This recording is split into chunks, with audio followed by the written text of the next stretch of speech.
Assalamualaikum warahmatullahi wabarakatuh. Alhamdulillahirrahmanirrahim. Wabihi nasta'inu ala umuri dunya waddin wa ala alihi wa sahbihi ajmain. Amma ba'du. Perkenalkan, nama saya Rajab dan saya di sini sebagai moderator, dan teman saya Ucu sebagai pemateri yang akan menyampaikan atau memaparkan pengutamaan logos di era klasik dan abad pertengahan. Bismillahirrahmanirrahim. Baiklah teman-teman, di sini saya akan sedikit membahas mengenai pengutamaan logos dalam abad klasik. Sebelumnya kita bahas dulu apa itu logos. Logos merupakan salah satu dari berbagai konsep atau kunci konsep dalam agama Kristen, di mana logos tersebut sangat erat kaitannya dengan 4 hal ini, yang mana 4 hal tersebut adalah: pertama, dalam bidang penciptaan; yang kedua, dalam bidang kristologi; yang ketiga, dalam bidang teologi; dan yang keempat, bidang soteriologi. Kemudian, logos dalam bahasa Yunani biasa diartikan sebagai sabda atau buah dari pemikiran yang direalisasikan melalui perkataan, pengembangan nalar, dan juga arti. Sedangkan pengertian logos dalam bahasa Ibrani atau dalam bahasa Ibrani biasa disebut sebagai nafar, artinya adalah firman Tuhan yang sejajar dengan hikmat atau sofia dan perjalanan atau wasilah antara Tuhan dengan makhluk ciptaannya. Selanjutnya kita bahas mengenai abad klasik. Abad klasik rentan waktu mulai dari tahun 600 sebelum Masehi sampai dengan 500 Masehi, di mana pada masa itu terbagi menjadi dua masa. Yang pertama masa Yunani dan yang kedua masa Romawi, di mana masa Yunani disebut sebagai akar mula perkembangannya filsafat. Kenapa? Dikarenakan pada masa tersebut itu banyak bermunculan filsuf-filsuf. Adapun kualifikasi dalam masa ini ada dua bagian. Yang pertama pada masa pra-Sokrates dan yang kedua pada masa Sokrates. Di mana pada masa pra-Sokrates pemikirannya masih tradisional, masih terpusat pada alam semesta. Sedangkan pada masa Sokrates, Aristoteles dan Plato sudah mulai berkembang pemikirannya. Pemikiran Sokrates diantaranya yaitu tentang konsep manusia yang begitu mendetail sehingga meletakkan filsafat itu sebagai ilmu yang digunakan untuk tatanan kenegaraan. Selanjutnya, konsep dari konsep dari Sokrates itu dikembangkan oleh Plato. Plato menambahkan bahwa setiap orang yang melanggar hukum harus dihukum sesuai dengan ketentuan yang berlaku. Kemudian, konsep dari Plato disempurnakan oleh muridnya yang bernama Aristoteles, di mana Aristoteles berpendapat bahwa setiap hukum baru berlaku apabila sudah disahkan oleh institusi yang berwibawa.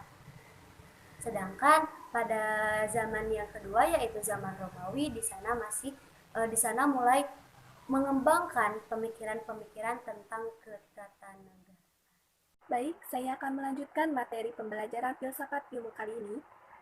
Yang kita fokuskan sekarang adalah abad pertengahan di Eropa. Kita harus mengetahui dulu, abad pertengahan itu digunakan pertama kali pada zaman Renaissance, abad 15 dan 16. Dengan disebutnya middle, karena posisinya terletak di antara zaman klasik, Yunani, Romawi, dan Renaissance.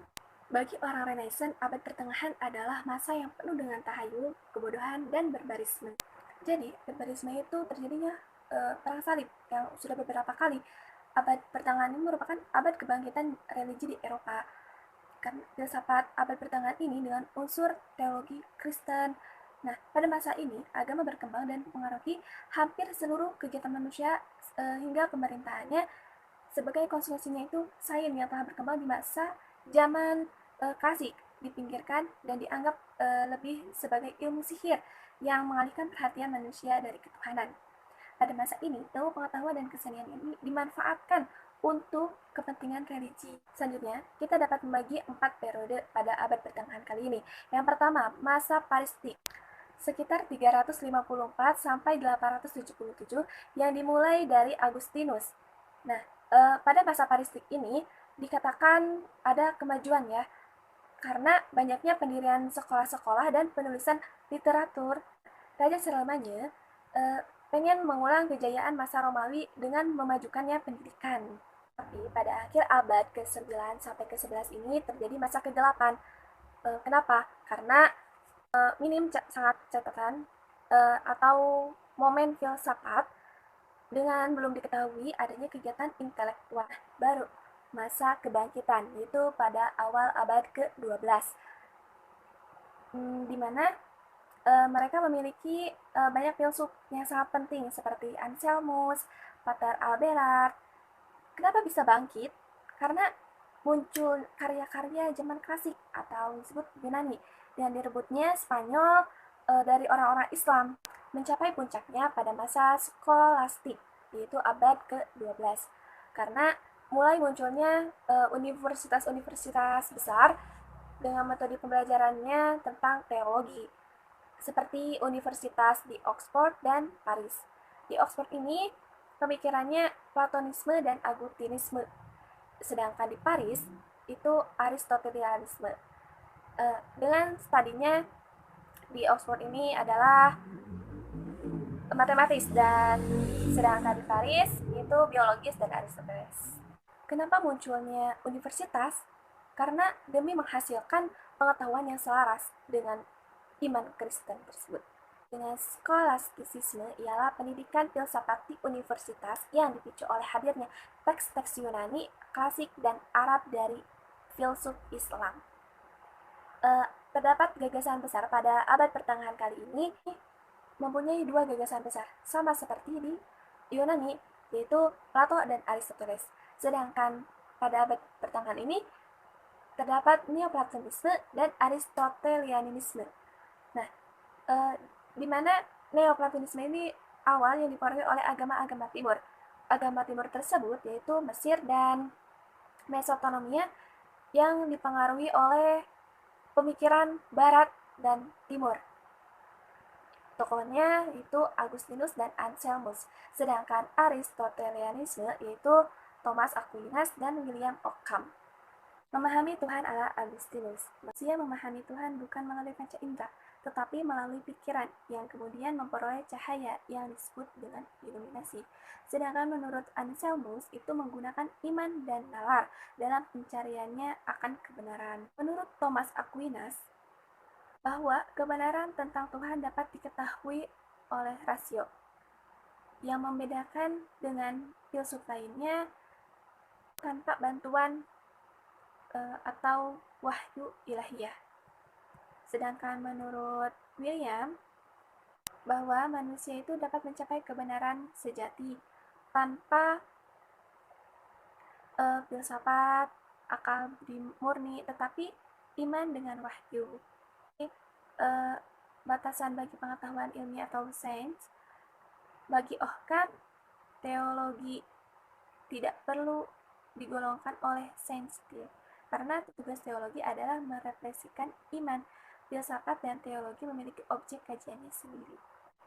Alhamdulillah, mungkin itu saja yang dapat saya sampaikan. Mohon maaf bila banyak kekurangan dan kesalahan. Terima kasih. Wassalamualaikum warahmatullahi wabarakatuh.